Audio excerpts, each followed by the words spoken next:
when I'm saying this thing, I'm shivering now. I always now pray to God. Always thanks to God. We are alive. The pictures are terrifying. Now imagine being in the front seat. Tonight, we hear from the women who incredibly walked away with only cuts and bruises. 1 minute, they're driving down the 410. The next, they're staring at a sheet of plywood hanging in front of their faces.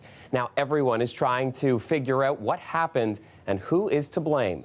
Our Adrian Chung is live for us tonight, just over the Gardner. And Adrian, you spoke with the family who survived this brush with tragedy.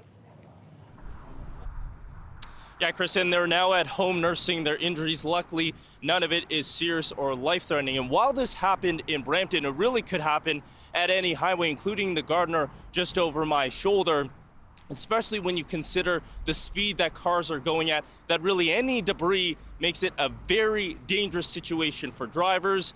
And the OPP says it's incredible that nobody was killed here. The difference between life and death in this case is a matter of inches. This after a piece of plywood hurtled through the air and through the windshield of this car on Highway 410. The people inside the car alive to tell the tale. I realized, okay, oh my God, this thing has happened. And at the moment, I can't say anything. I just stopped talking and I was shocked. She says the piece of wood came off the back of a truck in front of them. They had no time to react.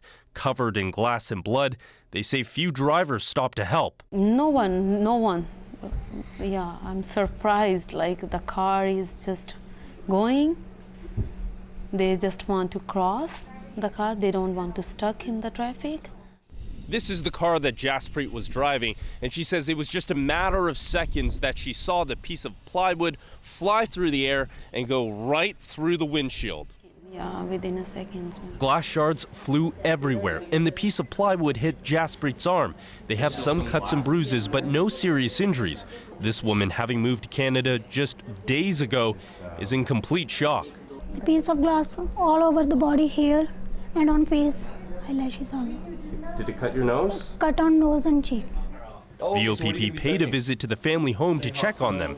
Witnesses reported the license plate of the truck and where the piece of wood came flying from.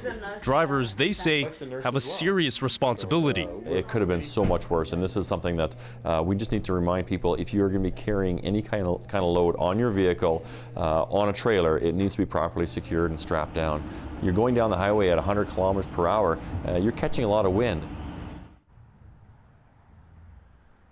Now, the OPP have made contact with the owner of the truck where the wood was seen flying from. They're trying to investigate to figure out who was driving the truck at the time, and at this point, they're not ruling out charges could possibly be laid. Chris? All right, thanks for this tonight, Adrian.